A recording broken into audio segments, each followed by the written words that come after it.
porque a ovelha do Senhor, ela ouve a sua voz, como a gente conhece a palavra que diz em João capítulo 10. Jesus disse: as minhas ovelhas reconhecem minha voz. As minhas ovelhas ouvem minha voz, e as minhas ovelhas, elas seguem a minha voz. Elas não seguem ao estranho, porque elas não conhecem o estranho. O pecado, ele tem que ser um estranho para nós, irmãos. O pecado, ele tem que ser estranho para nós. A voz do pecado tem que soar estranha. A voz da tentação tem que soar estranha. Por mais que venha sobre essa carne, e a gente sabe que é pelos desejos, seja qual for o desejo, qual for o pecado. É a pornografia, é a masturbação, é o adultério, é o assalto, é o roubo, é a mentira, é a inveja, é a fofoca, é a hipocrisia. Seja qual for, irmãos, todas essas coisas têm que soar estranho para a gente, e a gente tem que rejeitar em nome de Jesus. E a gente tem que se revestir de Cristo, como está escrito em Romanos capítulo 13, versículo 14. Se revestir do Senhor Jesus Cristo e não ficar premeditando como satisfazer os desejos da carne. E aqui em Jeremias 17, 9 e 10, olha o que diz a palavra do Senhor. Eu vou ler a partir do versículo de número 5. Não, na verdade, a partir do versículo 7. Mas bendito é o homem cuja confiança está no Senhor, cuja confiança nele está. Ele será como uma árvore plantada junto às águas e que estende as suas raízes para o ribeiro.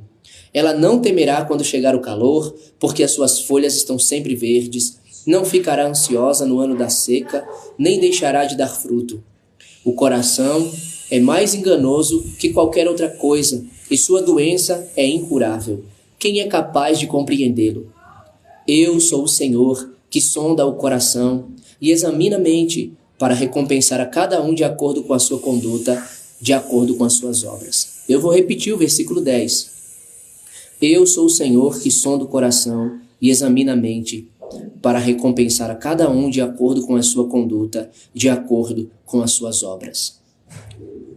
O Senhor irá nos recompensar de acordo com as nossas obras.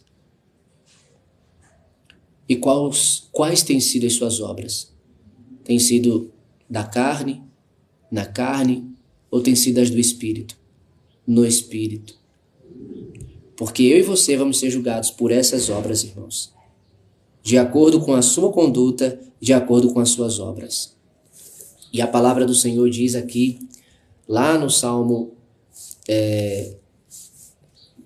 Eclesiastes, que eu até citei aqui, mas eu vou ler. Eclesiastes 11, versículo 9 e 10. Alegre-se jovem na sua mocidade, seja feliz o seu coração nos dias da sua juventude, siga por onde seu coração mandar, até onde a sua vista alcançar, mas saiba que por todas essas coisas Deus o trará a julgamento. Afaste do coração a ansiedade e acabe com o sofrimento do seu corpo, pois a juventude e o seu vigor são passageiros. E lá no capítulo 12, no versículo de número 9 em diante, ele diz assim: além de ser sábio, o mestre também ensinou conhecimento ao povo. Ele escutou, examinou e colecionou muitos provérbios. Procurou também encontrar as palavras certas, e o que ele escreveu era reto e verdadeiro.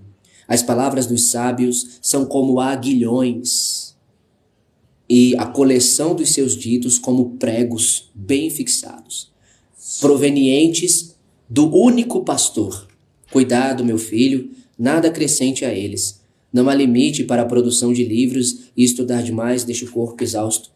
Agora que já se ouviu tudo, aqui está a conclusão. Tema a Deus e obedeça aos seus mandamentos, porque isso é o essencial para o homem. Pois Deus trará a julgamento tudo que foi feito, inclusive tudo que está escondido, seja bom, seja mal. É o que Deus fará. E o que Deus quer é que eu e você aceitemos, como diz o versículo 11, as palavras dos sábios são como aguilhões, e a coleção dos seus ditos como pregos bem fixados, provenientes do único pastor. A palavra que Jesus falou para Paulo é duro recalcitrar, ou seja, lutar, tentar resistir aos aguilhões, ao aguilhão, né?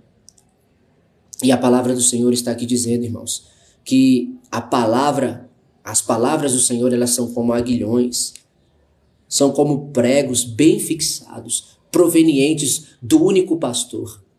O aguilhão, que é aquela ponta na lança que espeta o boi, é o que Jesus disse para Paulo. É em vão, Paulo, você resistir ao aguilhão. Ou seja, é só você gerar sofrimento para você mesmo. E aqui a palavra do Senhor está falando que as palavras do Senhor são como aguilhões. Ou seja, corrige, repreende, exorta. São palavras, irmãos, que são para a nossa correção. São palavras que é para quebrar o pecado na nossa vida, que é para destruir o pecado na nossa vida. São palavras contra a nossa vida, palavras que vêm, não é com a dureza, mas é com a firmeza. Não é com a arrogância humana, mas é com a autoridade e poder de Deus, para trazer temor na minha e na sua vida. Porque a palavra do Senhor diz, lá em 2 Timóteo, capítulo de número 3, olha só, a partir do versículo de número 14. Ele diz aqui, na verdade a partir do 12. De fato, todos os que desejam viver piedosamente em Cristo Jesus serão perseguidos. Contudo, os perversos e impostores irão de mal a pior, enganando e sendo enganados. Quanto a você, porém, permaneça nas coisas que aprendeu, das quais tem convicção, pois você sabe de quem o aprendeu. Porque desde criança você conhece as sagradas letras, que são capazes de torná-lo sábio para a salvação mediante a fé em Cristo Jesus. Toda a Escritura é inspirada por Deus e útil para o ensino, para a repreensão, para a correção e para a instrução na justiça, para que o homem de Deus seja apto e plenamente preparado para toda boa obra. Então é como o Senhor, ele diz aqui em Provérbios, capítulo de número 3, versículo de número 11 e 12. Do 11 em diante. Meu filho, não despreze a disciplina do Senhor, nem se magoe com a sua repreensão, pois o Senhor disciplina quem ama, assim como o pai faz ao filho de quem deseja o bem. Como é feliz o homem que acha a sabedoria, o homem que obtém entendimento, pois a sabedoria é mais proveitosa do que a prata e rende mais do que o ouro. É mais preciosa do que rubis, nada do que você possa desejar se compara a ela. Na mão direita, a sabedoria garante a você vida longa, na mão esquerda, riquezas e honra. Os caminhos da sabedoria são caminhos agradáveis e todas as suas veredas são paz. A sabedoria é árvore de vida, é árvore que dá vida a quem a abraça. Quem a ela se apega será abençoado. Por sua sabedoria, o Senhor lançou os alicerces da terra. Por seu entendimento, fixou no lugar os céus. Por seu conhecimento, as fontes profundas se rompem e as nuvens gotejam o orvalho. Meu filho, guarde consigo a sensatez e o equilíbrio. Nunca os perca de vista. Trarão vida a você. Serão um enfeite para o seu pescoço. Então você seguirá seu caminho em segurança e não tropeçará. Quando se deitar, não terá medo e o seu sono será tranquilo. Não terá medo da calamidade repentina, nem da ruína que atinge os ímpios, pois o Senhor será a sua segurança e o impedirá de cair em armadilha. Quando for possível... E no versículo 27, quanto for possível, não deixe de fazer o bem a quem dele precisa. Não diga ao seu próximo, volte amanhã e eu darei algo a você se pode ajudá-lo hoje. Não planeje o mal contra o seu próximo, que confiadamente mora perto de você. Não acuse alguém sem motivo, se ele não fizer nenhum mal a você. Não tenha inveja de quem é violento. Não acuse alguém sem motivo, se ele não fizer nenhum mal a você. Não tenha inveja de quem é violento, nem adote nenhum dos seus procedimentos. Pois o Senhor detesta o perverso, mas o justo é seu grande amigo. A maldição do Senhor está sobre a casa dos ímpios, mas ele abençoa o lar dos justos. A maldição do Senhor está sobre a casa dos ímpios, mas ele abençoa o lar dos justos. Ele zomba dos zombadores, mas concede graça aos humildes. A honra é a herança dos sábios, mas o Senhor expõe os tolos ao ridículo. Só repetindo o versículo 11. Meu filho, não despreze a disciplina do Senhor, nem se magoe com a sua repreensão. Pois o Senhor disciplina quem ama, assim como o pai ao filho, assim como o pai faz ao filho de quem deseja o bem. Como é feliz o homem que acha sabedoria, o homem que obtém entendimento. E lá em Apocalipse, o Senhor ele diz assim, no capítulo de número 3, no versículo de número 19.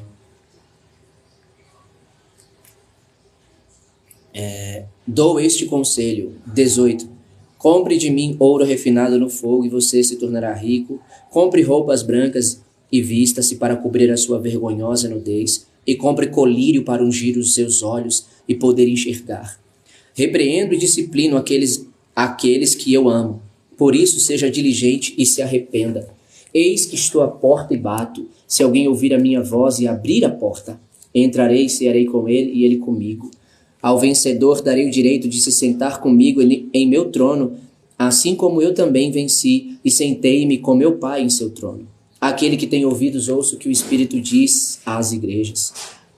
Olha o que o Senhor diz no 19. Repreendo e disciplino aqueles que eu amo. Por isso seja diligente e arrependa-se.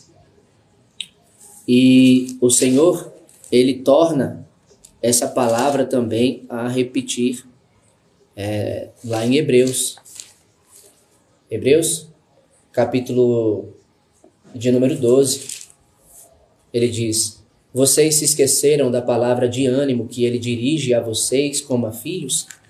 Meu filho, não despreze a disciplina do Senhor, nem se magoe com a sua repreensão, pois o Senhor disciplina a quem ama e castiga todo aquele a quem aceita como filho. Suporte as dificuldades, recebendo-as como disciplina, Deus os trata como filhos. Ora, qual filho que não é disciplinado por seu pai? Se vocês não são disciplinados e a disciplina é para todos os filhos, então vocês não são filhos legítimos, mas sim ilegítimos. Além disso, tínhamos pais humanos que nos disciplinavam e nós os respeitávamos. Quanto mais devemos nos submeter ao Pai dos Espíritos para que vivamos. Para assim vivermos. Nossos pais nos disciplinavam por curto período de tempo. Olha só, irmãos, presta atenção nisso. Vou ler de novo, 9. Além disso, tínhamos pais humanos que nos disciplinavam e nós os respeitávamos. Quanto mais devemos nos submeter ao Pai dos Espíritos para assim vivermos. E nós os respeitávamos. Os pais humanos, né, que nos disciplinavam, que nos disciplinam, que nos ensinam. Quanto mais devemos nos submeter ao Pai dos Espíritos para assim vivermos. Porque se nós não nos submetermos a Deus, não vamos viver. Nossos pais, porque a palavra do Senhor fala, né? Em Mateus 4:4. Que nem só de pão viverá o homem, mas de toda palavra que sai da boca de Deus. E aqui também, no versículo 25 diz: cuidado, não rejeite aquele que fala. Se os que se recusaram a ouvir aquele que os advertia na terra não escaparam, quanto mais nós, se nos desviarmos daquele que nos adverte dos céus. Será que a gente vai escapar? Se na terra Deus usou pessoas aqui, e os que da terra estavam vendo as pessoas, né? Estavam vendo e ouvindo, não escaparam do castigo. E se nós nos desviarmos do Senhor que dos céus nos fala, será que vamos escapar também? Não, não vamos. Então, a palavra do Senhor fala: cuidado, não rejeitem aquele que fala.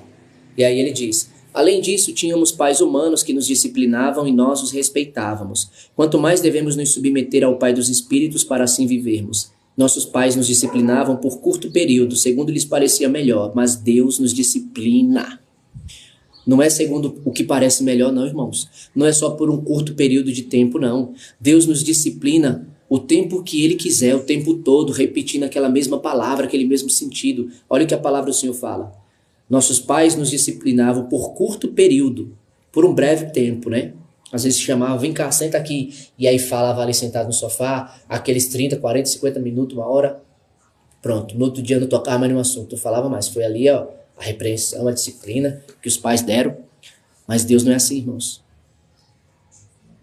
Nossos pais nos disciplinavam por curto período, segundo lhes parecia melhor. Mas Deus nos disciplina para o nosso bem, para que participemos de sua santidade. Então Deus não fala só uma vez sobre um assunto. Deus fala duas, Deus fala três, Deus fala quatro, Deus fala quantas vezes Ele quiser. que é para o nosso bem, para a gente poder participar da sua santidade.